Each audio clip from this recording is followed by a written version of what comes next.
Every morning at 7 a.m., students ages 5 to 12 at a residential all-girls school located in Gujarat, India, wake up and begin their vigorous day.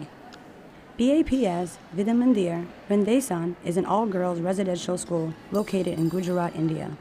When you ask this religious organization, how can you mix spirituality and social service, they ask, how can you separate the two? I am Dr. Nitasha, and I am campus director here in this organization. Dr. Nitasha plays the role of a mother on campus. She has a background in technology and has now dedicated her life to these young girls. She even stays overnight with them in the hostel. And the role of the father is played by B.a.p.s. It was not a conscious decision, I would say. She is naturally like that. She is naturally very caring and very loving. And mind you, she is very strict when it comes to the working. And I just took up the role which was then required. Then whatever was needed, I just needed to be a bit of disciplinarian guy and something. So I just took up the empty area. Yeah, that's how it worked out. Many of the girls come from underprivileged backgrounds and live in remote villages. Here, they get access to educational tools they otherwise would have not. So there was a requirement for a school which can accommodate underprivileged girls. Underprivileged in India, we call it social tribe, then scheduled caste, scheduled tribe, and other backward classes. They live at remote locations, villages where good education systems are not there. They are established, but not at the level which is required.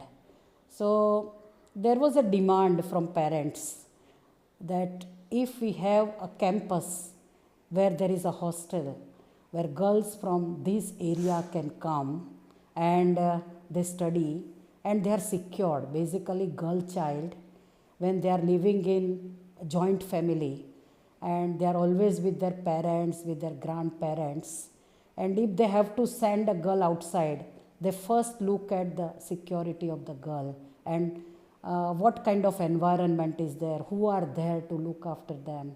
So this was the major requirement and worry of the parents. And these parents represented their cases.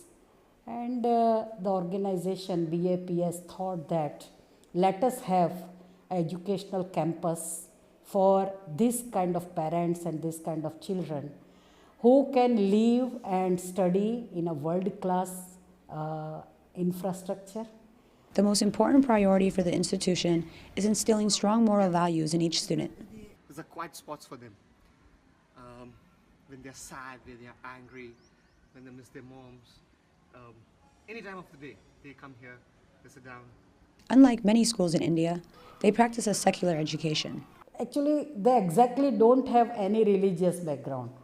So they consider everything as religion, not a specific thing. Sometimes they believe that praying to God may be one activity as a part of their daily routine.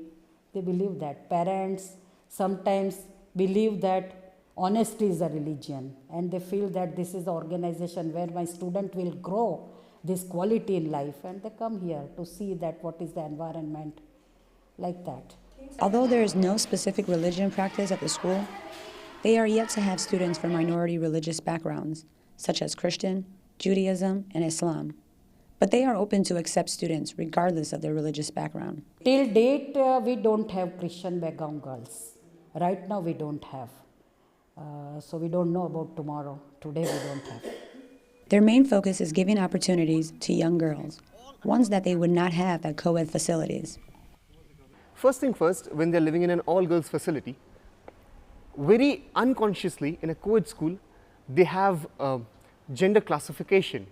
All the responsibility or the leadership is taken up by the boys, and the physical work is taken up by boys. The service sector naturally falls to the girls, and the softer part, as we would point it out, the softer part would fall to the girls.